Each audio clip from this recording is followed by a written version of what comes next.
1874 ഓസ്ട്രേലിയയിൽ നിന്ന് വന്ന വിതേഴ്സ് എന്നയാൾ സ്വർണ്ണ ഖനനത്തിനായി ആൽഫ ഗോൾഡ് മൈൻ എന്ന പേരിൽ ഒരു കമ്പനി തുടങ്ങി. വയനാട്ടിൽ ആദ്യമായി സ്വർണ്ണ ഖനനം നടത്തിയ കമ്പനിയായിരുന്നു ഇവരുടേത്. 19-ാം നൂറ്റാണ്ടിൻ്റെ അന്ത്യപാദങ്ങളിൽ വയനാടൻ മലനിരകളിൽ മറഞ്ഞുകിടക്കുന്ന നിഗൂഢ നിക്ഷേപങ്ങൾ തേടി യൂറോപ്യന്മാർ ചുരങ്ങൾ കയറി തുടങ്ങി. വയനാടൻ മണ്ണിൽ സ്വർണത്തിൻ്റെ അമൂല്യ നിക്ഷേപമുണ്ടെന്നും ചുരുങ്ങിയ ചെലവിൽ വൻതോതിൽ സ്വർണം കുഴിച്ചെടുക്കാമെന്നും യൂറോപ്യന്മാർക്കിടയിൽ വാർത്ത പരന്നു.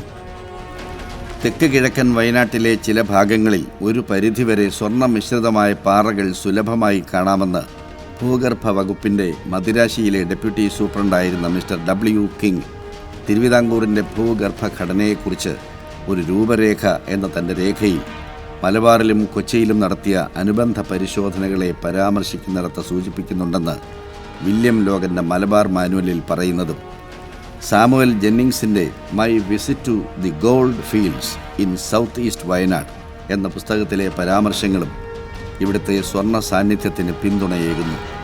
1874 ഓസ്ട്രേലിയയിൽ നിന്ന് വന്ന വിതേഴ്സ് എന്നയാൾ സ്വർണ്ണ ഖനനത്തിനായി ആൽഫ ഗോൾഡ് മൈൻ എന്ന പേരിൽ ഒരു കമ്പനി തുടങ്ങി. അദ്ദേഹത്തിൻ്റെ പങ്കാളിയായിരുന്നു മിസ്റ്റർ സ്റ്റേൺ. വയനാട്ടിൽ ആദ്യമായി സ്വർണ്ണ ഖനനം നടത്തിയ കമ്പനിയായിരുന്നു ഇവരുടേത്. ദേവാലയ്ക്കടുത്ത് 1000 ഏക്കർ സ്ഥലം ആൽഫ ഗോൾഡ് മൈൻ കമ്പനി ചാർത്തി വാങ്ങി. സ്റ്റേണിന് സ്വർണ്ണ ഖനനത്തിൽ 8 വർഷത്തെ പരിചയ സമ്പത്തുണ്ടായിരുന്നു.